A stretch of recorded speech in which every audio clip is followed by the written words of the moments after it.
Eo amin'ny sehatra ny zavakanto kosa indray dia Fahombiazana sy ny fampisehoana nataon'ny tarika Ambondrona teny amin'ny Fofikri Ilafy omaly.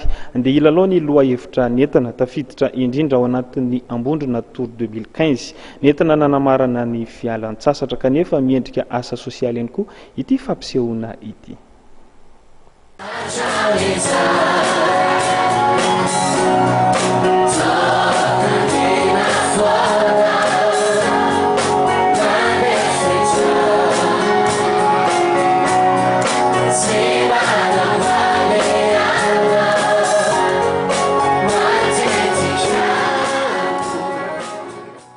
Fahombiazana izay no azo amin'tinana ny fampisehoana nataon'ny tarika Ambondrona teny amin'ny Fofikri Ilafy omaly ary nampitondraina ny lohahevitra hoe ndeha hilalao.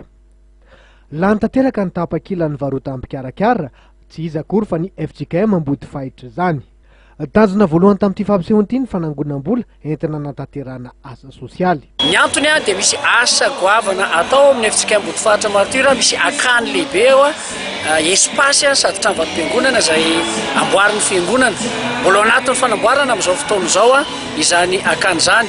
Ny vola rehetra azo tamin'ny fampisehoana tamin'ny taona lasa, ny vola rehetra azo amin'ny fampisehoana amin'izao anio izao dia atokana manontolo ho fanohizana ny fanomboarana izany akany eo amin'ny FJKM ambody fahitra martyra izany.